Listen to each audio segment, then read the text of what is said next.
በዘጠናዎቹ አጋማሽ ላይ በመላው አውሮፓ የሚገኙ ልጆች በፓሪስ የራሳቸው ዲዝኒላንድ በመኖሩ ተደስተዋል።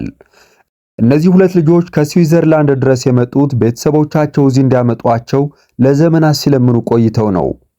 አሁን በመጨረሻ እዚህ ይገኛሉ። እናም ከገመቱት በላይ ሆኖ አግኝተውታል። በእርግጥም በምድር ላይ ካሉ የደስታ ስፍራዎች ሁሉ ቀዳሚው ነው። ፓርኩ በሕይወት ይንቀሳቀሳል። ዕለታዊ ሰልፍ በሜን ስትሪት ላይ ያልፋል። ልክ በዲዝኒ ፊልም ውስጥ ያሉ ይመስላቸዋል። ከበስተጀርባቸው ደግሞ ከሁሉ በላይ ከፍ ብሎ የሚታየው የፓርኩ ዋና መለያ የሆነው የስሊፒንግ ቢዩቲ ቤተመንግስት ነው። የቤተመንግስቱ ወርቃማ ዛፎች በፈረንሳይ ፀሐይ ስር ያንጸባርቃሉ። በመጀመሪያ እይታ ልክ እንደ ማንኛውም ቤተመንግስት ይመስላሉ። ምናልባትም በአውሮፓ የእረፍት ቀናቸውን እያሳለፉ ያሉ የምስራቅ እስያ ዲፕሎማቶች ሊሆኑ ይችላሉ። እህትና ወንድማማቾቹ ሰልፉን ይመለከታሉ። ነገር ግን አይኖቻቸውን ደጋግመው ወደ ቤተመንግስቱ ያመራሉ። ልክ ራሳቸውን በቤተመንግስቱ ውስጥ እንዳዩ ሁሉ ምናልባትም እንደ ንጉሴ ቤተሰብ አባላት አድርገው የሚያስቡ ይመስላል። ዋናው ነገር ግን እነርሱ በእርግጥም የንጉሴው ቤተሰብ አባላት ናቸው። ነገር ግን ሕይወታቸው እንደ ተረት ተረት አልጋ ባልጋ አይደለም።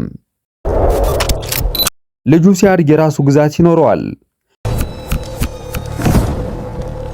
ልጅቷ ደግሞ ስታድግ በዓለም ላይ ካሉ አደገኛ ሴቶች አንዷ ትሆናለች።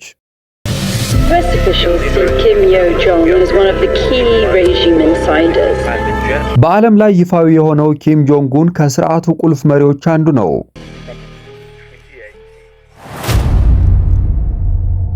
ጥቅምት 2024 ፒዮንግያንግ ሰሜን ኮሪያ በአገሪቱ ዋና ከተማ ውስጥ አንድ ድሮን ተከሰከሰ። ይህ ድሮን የሰሜን ኮሪያን መንግስት የሚቃወሙ የፕሮፓጋንዳ በረራ ወረቀቶችን ሲያሰራጭ ነበር። ድሮኑ ሳይላክ አልቀረም ተብሎ የሚታሰበው በደቡብ ኮሪያ ሲሆን ይህም ቀደም ሲል አንድ በነበሩት በሁለቱ ሀገራት መካከል ለበርካታ አስርት ዓመታት የዘለቀው ጦርነት ሌላኛው አካል ነው። የሰሜን ኮሪያ ቤተ መንግስት ደቡብ ኮሪያ ወታደራዊ ውጥረቱን እንደገና ለማባባስ ከሞከረች የከፋው ነገር ሊደርስባት እንደሚችል የሚያስጠነቅቅ ይፋዊ መግለጫ አውጥቷል።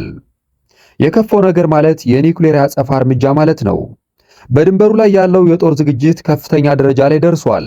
የጦርነት ዝግጁነት ደረጃ ላይ የሚገኘው ጦር ተኩስ ለመክፈት በተጠንቀቅ ላይ ይገኛል። ከሰሜን ኮሪያ የሚመጡ የኒውክሌር ዛቻዎች አዲስ አይደሉም። ኪም ጆንግ ኡን ጎረቤቱን እንደሚያጠፋ ሲዚት የቆየ ሲሆን እየደገመ በየጊዜው እያደገ የመጣውን የኒውክሌር የጦር መሳሪያ ክምችቱን ያሳያል። አዲሱ ነገር ግን ይህ ዛቻ እየመጣ ያለው ከሱ ሳይሆን ከሷ መሆኑ ነው። የኪም ጆንግ ኡን ታናሽት ኪም ዮ ጆንግ ዓለም ይህችን ሴት ቀደም ብሎ በየካቲት 2018 በደቡብ ኮሪያ በተካሄደው የክረምት ኦሎምፒክ ጨዋታዎች ላይ አይቷታል። ለአስርት ዓመታት ለመጀመሪያ ጊዜ የኪም ቤተሰብ ቀጥተኛ አባል በደቡብ ኮሪያ ምድር እግሯን አሳረፈች። ለ3 ቀናት ያህል ኪም ዮ ጆንግ በሚዲያው ትኩረት ተረክባ ነበር። በስብሰባዎች ላይ ተገኝታለች። ከደቡብ ኮሪያው ፕሬዚደንት ሙን ጄኢን ጋር ምሳ ተመግባለች። እጅ ለእጅም ተጨባብጣለች። እንደ ወንድሟ አስፈሪ አይደለችም። ዛቻዎችንም አትሰነዝርም። ማራኪ ለስላሳ ንግግር ያላትና ዲፕሎማሲያዊ ነች። ለአፍታ ያህል ሰሜን ኮሪያ አቅጣጫዎቿን እየቀየረች ያለች ይመስል ነበር። ምናልባትም ይህ የአዲስ ዘመን ጅማሮ የሰላም መንገድ ሊሆን እንደሚችል ተገምቶ ነበር። ነገር ግን ሰዎች በደቡብ ኮሪያ ያዩት ዮ ጆንግ አንዷ ገጽታዋ ብቻ ነው። በቅርቡ ዓለም ሌላኛዋን ገጽታዋን ያያል። ሰሜን ኮሪያ በጦርነት የተገነባች ሀገር ነች። እያንዳንዱ መረጃ በቤተ መንግስቱ በጥንቃቄ ይመራል። በሰሜን ኮሪያ እያንዳንዱ ምስልና ታሪኮች ትልቅ ዋጋ አላቸው። የኪም ቤተሰቦች ተራ ገዦች ብቻ ሳይሆኑ በዕጣ ፋንታ የተመረጡ ናቸው። ስልጣናቸው መለኮታዊ ነው። እያንዳንዱ ፖሊሲ፣ እያንዳንዱ ውሳኔ፣ እያንዳንዱ የመንግስቱ ድርጊት የሚያገለግለው አንድን ዓላማ ብቻ ነው። እሱም የኪም ስርወ መንግስት ህልውና ማረጋገጥ። ኪም ዮ ጆንግ በ1987 ወይም ምናልባትም በ1989 ተወልዳለች። ይህንን ማረጋገጥ አስቸጋሪ ነው። በ2011 ኪም ጆንግ ኢል ሳይታሰብ አረፉ። ትንሹ ልጃቸው ኪም ጆንግ ኡን ተተኪ ተደርገው ተሰየሙ። በአባታቸው ቀብር ላይ አንዲት ወጣት ሴት ከበስተጀርባቸው ቆማ ነበር። ጥቁር ልብስ ለብሳ አንገቷን ወደ ጎን ዘንበል አድርጋ አይኖቿን ወደ ታች አቀርቅራለች። እንደ ሌሎች ታለቅሳለች። ነገር ግን እንደ ወንድሟ ስሟን የሚያውቀው የለም። ኪም ዮ ጆንግ ሙሉ ህይወቷን ያሳለፈችው በጥላ ውስጥ ተደብቃ ነው። ሰሜን ኮሪያ ውስጥ የእሷ መኖር ሚስጥር ነበር። ምንም አይነት ፎቶግራፎች ወይም በመንግስት መገናኛ ብዙሃን ውስጥ ስለሷ የሚገልጽ ፍንጭ አልነበረም። ነገር ግን በስልጣን ሽግግሩ ትርምስ ውስጥ ያ ሁኔታ ተቀየረ። መጀመሪያ ላይ እንደ ማንኛውም ረዳት በመላመድ ከበስተጀርባ ጸጥ ያለና ታዛዥ ሆና ትታይ ነበር። የወንድሟን ማስታወሻ ትይዛለች፣ በጎኑ ትቆማለች። እንዲሁም የዚያን አምባገነን ሲጋራውን እንዲያራግፍ ከባድ የሆነውን የክሪስታል አመድ ማስቀመጫ ይዛ ትጠብቃለች። ለውጭው ዓለም ልክ እንደ አንዲት ረዳት ትመስላለች። ነገር ግን በጥንቃቄ ከተመለከቱ በወሳኝ ወቅቶች ሁሉ ከበስተጀርባ ሆና እንዲረጋገጥ ታደርጋለች። ሁሉም ነገር በታቀደው መሰረት እንዴት ታደርጋለች። የውጭ ሀገር ተንታኞች የእሷን መገኘት ማስተዋል ጀመሩ። የደህንነት ተቋማት፣ ጋዜጠኞችና ከሰሜን ኮሪያ የኮበለሉ ሰዎች ሁሉ አንድ አይነት ጥያቄ መጠየቅ ጀመሩ። እሷ ማን ናት? ለኪም ጆንጉን ግን ቢያንስ እሷ የቅርብ አማካሪውና በእውነት የሚያምናት ብቸኛው የቤተሰቡ አባል ናት።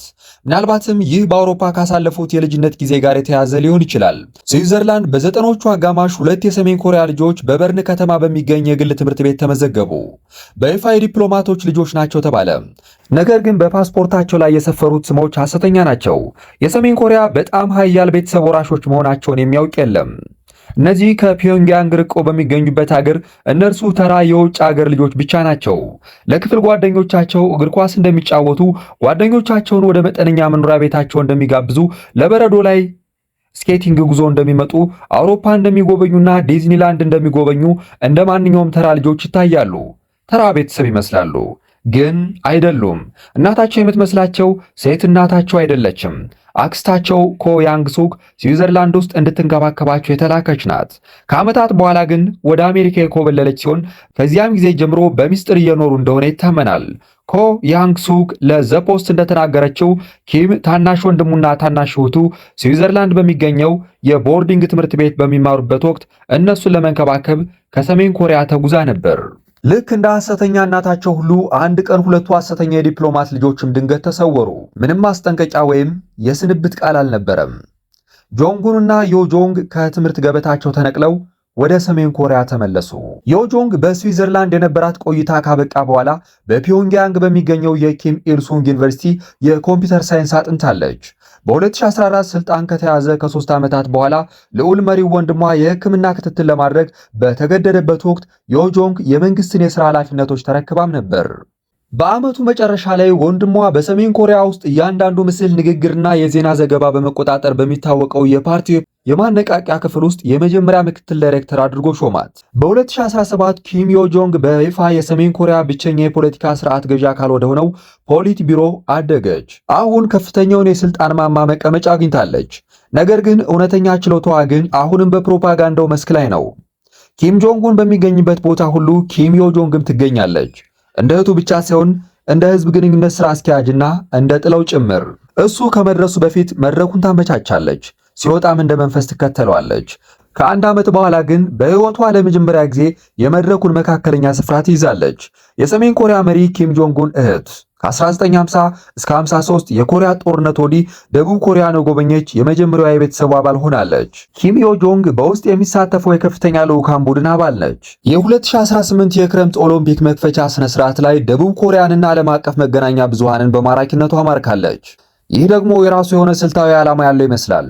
ለዓመታት ኪም ጆንጉን እንደ ጨካኝ አምባገነንና በኒውክሌር ጦር መሳሪያ እንደተጠናወተ እብድ ተደርጎ ይታይ ነበር። በዮጆንግ አመራር ግን ያ ምስል እየለሰለሰ መጣ። የወንድሟን ገጽታ በጥንቃቄ እየቀየረችው ነው። በ2018 ሰሜን ኮሪያ በድንገት ክፍት የሆነች ትመስላለች። ቅዳሜ ዕለት ከፕሬዚደንት ሙን ጋር ትገናኛለች።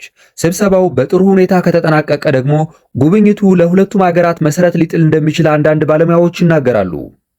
በፕሬዚደንት ሙንና በኪም ጆንጉን መካከል ሊደረግ የሚችለው የሁለቱ ኮሪያዎች የመሪዎች ጉባኤ መሰረት ተጣለም። ከሁለት ወራት በኋላ ኪም ጆንጉንና የደቡብ ኮሪያው ፕሬዚደንት ሙን ጁኤን በድንበር ላይ ተገናኙ። እጅ ለእጅ ተጨባበጡ፣ ሳቁ። በሁለቱም በኩል ጭብጨባ አስተጋባ። በዚሁ ዓመት ዶናልድ ትራምፕም በሲንጋፖር ከኪም ጆንጉን ጋር ተገናኙ። ይህም ታሪካዊ ጉባኤ ነበር። ሁለቱ መሪዎች በትልቅ ጠረጴዛ ላይ ተቀምጠው ሰሜን ኮሪያ የኒውክሌር ጦር መሳሪያዋን ለማስወገድ ፍላጎት እንዳላት የሚገልጽ ታሪካዊ ሰነድና የጋራ መግለጫ ተፈራረሙ። በትራምፕ አጠገብ የፕሬዚደንቱ የውጭ ጉዳይ ሚኒስትር ማይክ ፖምፒዮ ተቀምጧል። ከኪም ጆንጉን አጠገብ ደግሞ እህቱ ትገኛለች። በዓለም ላይ በከፍተኛ ሁኔታ ከሚፈሩት የኒውክሌር ኃይሎች አንዷ ትጥቋን ልትፈታ ትችላለች ብሎ ዓለም ለማመን በሚደፍርበት በዚያ ቅጽበት እሷ በዝምታ ቆማ ትመለከት ነበር። ነገር ግን ስለሷ የማይመች ነገር ይሰማል። አቀራረቧ፣ የእጅ እንቅስቃሴዎቿ፣ ፈገግታዋ ሁሉም ከመጠን በላይ ፍጹም ይመስላሉ። እያንዳንዱ እንቅስቃሴዋ ታስቦበት የተበሰላ ይመስላል። ይህ ደግሞ ገና ጅምሩ ነው። ወዲያውኑ የሚገኙ መረጃዎች ውስን ቢሆንም እኛ እስከምናውቀው ድረስ እሷ ከደቡብ ኮሪያና ከአሜሪካ ጋር የመገናኛ መስመር የመሆን ሚና ትወጣለች። ነገር ግን እሷ ደግሞ በስርዓቱ ውስጥ የፕሮፓጋንዳ ስራዎችን የማከናወን ኃላፊነት ተጥሎባታል። ይህንን ያሉት በቪየና የሚገኘው የማዕከላዊ አውሮፓ ዩኒቨርሲቲ የፖለቲካ ሳይንቲስት ኤልዳር ዳሚኖቭ ናቸው። እሳቸው ሰሜን ኮሪያን እና የስልጣን መዋቅሯን በማጥናት ለዓመታት አሳልፈዋል። ዮጆንግ የሰሜን ኮሪያ ከፍተኛ የፕሮፓጋንዳ መሪ ትመስላለች። እሷ ኃላፊነቱን ከተረከበች ጀምሮ ስርዓቱ ከዓለም ጋር የሚገናኝበት መንገድ በከፍተኛ ሁኔታ ተለውጧል። አቀራረቡ ይበልጥ ተለዋጭ ከመሆኑም በላይ ወደ ኢንተርኔት ዓለምም ገብቷል። ለምሳሌ ያህል መልእክቶችን ለማስተላለፍ እንደ ዩቲዩብ ያሉ የምዕራባውያን መድረኮች ለመጠቀም በርካታ ሙከራዎች ተደርገዋል። የሰሜን ኮሪያን የተወሰኑ አመለካከቶች ለማሰራጨት ጥረት ተደርጓል። በኪም ዮጆንግ ክትትል የሰሜን ኮሪያ ፕሮፓጋንዳ ወደ ዲጂታል ተሸጋግሯል። ቀደም ሲል ባቀረብነው ቪዲዮ ስለ ሰሜን ኮሪያውያን ኢንፍሉዌንሰሮች አስገራሚ ዓለም መግለጻችን ይታወሳል። አሁን ግን የዮጆንግ እውነተኛ ሚና የመንግስቱ ዋነኛ ውጭ ጉዳይ ቃል አቀባይነት ይመስላል። ይህም በሰሜን ኮሪያ አጠራር ከሁሉ በላይ ወደ አንድ ነገር ይተረጎማል። በ2020 ዮጆንግ የግንኙነት ጽሕፈት ቤት ተብሎ የሚጠራውንና እንደ ኤምባሲ የሚያገለግለውን ተቋም እንዲፈርስ ትዕዛዝ አስተላለፈች። በኬሶንግ ድንበር ላይ የሚገኘውና ከጥቂት ዓመታት በፊት በሁለቱ ሀገራት መካከል የተመሰረተው ደካማ የዲፕሎማሲ ግንኙነት ምልክት የሆነው ተቋም እንዲፈርስ ተደረገ። ያ በአንድ ወቅት ይታይ የነበረው ጨዋነት የተሞላበት ፈገግታዋ ጠፋ። ንግግሯም ይበልጥ በቂም በቀልና በስድብ የተሞላ ሆነ። በ2022 ኪም ዮጆንግ አልፎ አልፎ በሚታይ ይፋዊ ንግግር ለህዝብ ንግግር አደረገች። የሰሜን ኮሪያ ህዝብ የእሷን ድምፅ በመንግስት መገናኛ ብዙሃን ሲሰማ ይህ የመጀመሪያው ነበር። ዝግጅቱ የተዘጋጀው ወንድሟን ለመወደስ ነበር። ከፍተኛ ትኩሳት ቢኖረውም ስለ ህዝቡ ከመጨነቁ የተነሳ ለጥቂት ጊዜ እንኳ አርፎ አይተኛም በማለት ገለጸች። ባለስልጣናቱ ከዓይኖቻቸው የሚፈሰውን እንባ ሲያብሱ ይታያሉ። እሱ በኮቪድ ተይዞ ነበር። ነገር ግን እንደሱ አባባል እውነተኛው ተጠያቂ ኮቪድ ሳይሆን ደቡብ ኮሪያ ነች። በ2024 የደቡብ ኮሪያ አክቲቪስቶች በድንበር በኩል የፕሮፓጋንዳ ወረቀቶችን ሲልኩ ኪም ዮጆንግ ተመሳሳይ ምላሽ እንዲሰጥ ትዕዛዝ ማስተላለፏ ተነገረ። ይህም ቆሻሻና የሰው አይነ ምድር የያዙ ፊኛዎች በድንበሩ ወይም ዲኤምዜድ በኩል ወደ ደቡብ ኮሪያ እንዲበሩ ማድረግ ነበር። በጥቅምት ወር ላይ ዩክሬንና ደቡብ ኮሪያን በአሜሪካ የሚጋለቡ አስቀያሚ ውሾች ስትል ጠርታቸዋለች። በዚህ ወር መጨረሻ ላይ በወጣችው ሌላ የጽሑፍ መግለጫ የመጨረሻ ቃላቶቿ ልክ እንደቀደሙት ግልጽና ሻካራ ነበሩ። የማዕቀብ ጫናና ዛቻ እኛን ሊያቆሙን አይችሉም፣ ይልቁንም ይበልጥ እንድንጠነክር አድርገውናል። ሞኝ ካልሆኑ በቀር እኛን ለውጥ የመጠበቅ ሞኝነት ውስጥ መግባት አይገባም ብላለች። ማዕቀብ ጫናና ዛቻ እኛን ሊያቆሙን አይችሉም፣ ይልቁንም ይበልጥ እንድንጠነክር አድርገውናል። ሞኝ ካልሆኑ በቀር የእኛን ለውጥ የመጠበቅ ሞኝነት ውስጥ መግባት አይገባም ብላለች። ሰሜን ኮሪያ ከአሜሪካ ጋር የገባችውን ስምምነት ፈጽሞ አላከበረችም። የኒውክሌር መርሃ ግብሯን ከመበተን ይልቅ በግልጽ ተቃውሞ ሚሳኤሎችን መሞከር ጥረቷን እጥፍ አድርጋለች። ይህ በእንዲህ እንዳለ ደቡብ ኮሪያና አሜሪካ የጋራ ወታደራዊ ልምዶችን ከጀመሩ ቆይተዋል። በ2023 የወቅቱ የአሜሪካ ፕሬዚደንት ጆ ባይደን ከሰሜን ኮሪያ ጋር የኒውክሌር ጦርነት ቢነሳ ለደቡብ ኮሪያ ወታደራዊ ድጋፍ እንደሚያደርጉ በይፋ ቃል ገብተዋል። ሰሜን ኮሪያ የራሷን ጥምረት እየመሰረተች ትገኛለች። በሰኔ 2024 ኪም ጆንግ ኡን እና የሩሲያው ፕሬዚደንት ቭላዲሚር ፑቲን የጋራ ወታደራዊ ድጋፉን የሚደነግግ ወታደራዊ ስምምነት ተፈራረሙ። ብዙም ሳይቆይ ሰሜን ኮሪያ በዩክሬን ላይ ለሚካሄደው ጦርነት የሩሲያን ጦር እንደሚደግፉ በሺዎች የሚቆጠሩ ወታደሮችን ወደ ሩሲያ ላከች። አሁን ሰሜን ኮሪያ ከራሷ ድንበር እጅግ ርቆ በሚገኝ ግጭት ውስጥ እጇን በንቃት እያስገባች ትገኛለች። ኪም ዮጆንግ አንዱን አስፈሪ ዛቻ በሌላው ላይ በማከታተል ወደ ዓለም ስትወረውር፣ ወንድሟ ግን በጥንቃቄ የሩህሩህ መሪነትን ምስል ይገነባል። ልክ ሚና እንደተለዋወጡ ያህል ነው። ሚናዎችን የተለዋወጡ ይመስላሉ። ወይም የዮጆንግን ብቸኛ ሕይወት ታሪክ የጻፈው ደራሲ ሱንግ ዩን ሊ እንደሚለው እሱ መጥፎ ፖሊስ ሲሆን እሷ ደግሞ የባሰችው መጥፎ ፖሊስ ነች። በ2004 ሰሜን ኮሪያ በዓለም ላይ በከፍተኛ ሁኔታ የተሰራጨ አንድ አስገራሚ የፕሮፓጋንዳ ቪዲዮ ለቀቀች። በቪዲዮ ላይ ደስተኛ የሆኑ ልጆች ሰንደቅ ዓላማዎችን ያውለበልባሉ። የፋብሪካ ሰራተኞች እያጨበጨቡ ይዘምራሉ። ወታደሮች በኦርኬስትራ ውስጥ ቫዮሊን እየተጫወቱ ይፈነጥዛሉ። እንዲሁም ሴት ወታደሮች በደስታ እየፈነጠዙ ወደ አየር ይዘላሉ። ይህ ቪዲዮ በጥንቃቄ የተዘጋጀና ለስርዓቱ ያለውን ታማኝነት የሚያሳይ አልፎም ተርፎም የሚያስቅ ትርኢት ነው። እውነተኛዋ ሰሜን ኮሪያ ግን ከዚህ የተለየች ናት። ሰሜን ኮሪያ ሰዎች የሚታገቱባት፣ ወደ እስር ካምፖች የሚጣሉባትና ለጥቂት ተቃውሞ እንኳ በአደባባይ የሚገደሉባት ሀገር ናት። ህዝቧን በድንበሯ ውስጥ እንደ ታጋች አድርጋ የያዘች፣ ከለውጥ ይልቅ ረሃብን፣ ከህልውና ይልቅ የጦር መሳሪያን፣ ከምግብ አቅርቦት ይልቅ ሚሳኤል ሙከራን፣ ከዲፕሎማሲ ይልቅ የኒውክሌር ዛቻን የመረጠች ሀገር ናት። ቢያንስ 50 የኒውክሌር አረሮች በእጇ የያዘችና በጨካኝ አገዛዝ ስር ያለች ብሔር ናት። በታሪክ የኪም ስርወ መንግስት ስልጣን ሲያስተላልፍ የኖረው ከአባት ወደ ልጅ ነው። የኪም ጆንግ ኡን ጤንነት ግን አጠያያቂ ሆኗል። ገና በአርባዎቹ መጀመሪያ ላይ ቢገኝም ከባድ የጤና ችግሮች እንዳሉበት ይወራል። ይህም በከፍተኛ የሲጋራ ሱስ፣ ከመጠን በላይ የመጠጥ ሱስና በልብ ህመም ችግሮች ምክንያት እንደሆነ ይገመታል። ነገ በሱ ላይ የሆነ ነገር ቢከሰት ሰሜን ኮሪያ ግልጽ የሆነ ተተኪ፣ ቢያንስ ወንድ ተተኪ አይኖራትም። ይሁን እንጂ በቅርብ ዓመታት ውስጥ ሰሜን ኮሪያ ሌላ የኪም ቤተሰብ አባል ለህዝብ በዝምታ ማስተዋወቅ ጀምራለች። እሷም የጆንግ ኡን ልጅ ጁ ኤይ ነች። በሚሳኤል ሙከራዎች ወቅት በአባቷ አጠገብ ስትቆም ታይታለች። ለህፃን ልጅ በማይጠበቅ ሁኔታም እጅግ የተረጋጋች ትመስላለች። የመንግስት መገናኛ ብዙሃን ተወዳጇ ልጅና የተከበረችው ህፃን ሲሉ ይጠሯታል። አንዳንድ ተንታኞች እሷ ቀጣያ ልዕልት ለመሆን እንደታጨች እንደሆነ ያምናሉ። ዋናው ነጥብ ግን ኪም ጁኤ ገና 11 ዓመት ልጅ መሆኗ ነው። አባቷ ባልታሰበ ሁኔታ ቢሞት ለስልጣን ዝግጁ ላትሆን ትችላለች። ምንም እንኳ በኪም ጆንግ ኡን አገዛዝ ሴቶች ይበልጥ በግልጽ የሚታዩና ስልጣን ያላቸው የሚመስሉ ሚናዎችን ቢይዙም አገሪቱ አሁንም ጥልቅ የሆነ የወንድ የበላይነት ወይም ፓትሪያርካል የሚንጸባረቅባት ናት።